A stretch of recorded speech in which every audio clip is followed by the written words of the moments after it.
గుర్తుంటే మీరు ప్రభుత్వం ఏర్పాటు చేసిన కొత్తల్లో మొదటి వారంలోనే ఎప్పుడో నేను మిమ్మల్ని అభినందించడానికి నేను వచ్చినప్పుడు మీరు నాతో అన్న మొట్టమొదటి మాట ఈ హైదరాబాద్ని ఫిలిం హబ్గా చేయాలి.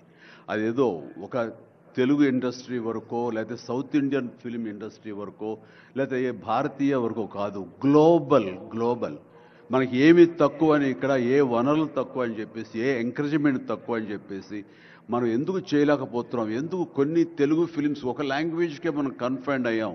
కాబట్టి నా ఉద్దేశంలో ఇది గ్లోబల్గా అన్ని రకాల ఇండస్ట్రీస్ ఇతర లాంగ్వేజ్ నుంచి సినిమా వాళ్ళు ఇక్కడ రావాలి, ఇక్కడ షూటింగ్ చేసుకోవాలి, అది నా ధ్యేయం అని అన్నప్పుడు చాలా ధైర్యంగా మాట్లాడుతున్నారు. చాలా అది నిజం కుదురుతుందా?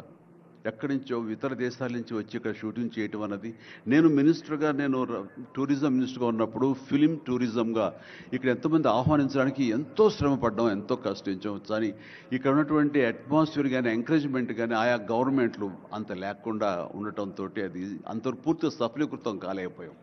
ఆ ఉద్దేశంతో నేను ఎంతో కొంచెం స్కెప్టికల్గానే ఉన్నాను. ఎంతవరకు కుదురుతుంది, ఈయన డ్రీమ్ సక్సెస్ చేయగలరా అని అనుకుంటూ, మీరు ఏమైనా చేయండి, మీ గైడెన్స్ ఇవ్వండి, మీరు ఏం చెప్తే దాన్ని ఫాలో అవడానికి మేమందరం రెడీగా ఉన్నామని ఒక మాట ఇచ్చి మాత్రం అన్నాను. కానీ విత్ ఇన్ నో టైం ఇంత పెద్ద ఎత్తున ఈయన అన్ని రకాల సెక్టార్స్ వాళ్ళని ఇన్వైట్ చేసి గ్లోబల్గా అందరినీ వెల్కమ్ చేసి ఈ రోజున అందులో ఒక పార్ట్గా సినిమాలను కూడా ఆయన వెల్కమ్ చేస్తున్నారంటే కనుక అది హ్యాట్స్ ఆఫ్. అది ఆయన ఒక్కరి వల్లే అయ్యింది. అన్నది అన్నట్టుగా కాకుండా అన్నది సాధ్యం చేసేలాగా ప్రాక్టికల్గా ఈ రోజున మనందరం చూస్తున్నాము. ఇది చాలు, డెఫినెట్గా ఆయన అనుకున్నది సాధిస్తారనే ప్రగాఢమైన నమ్మకం నాకు ఏర్పడింది.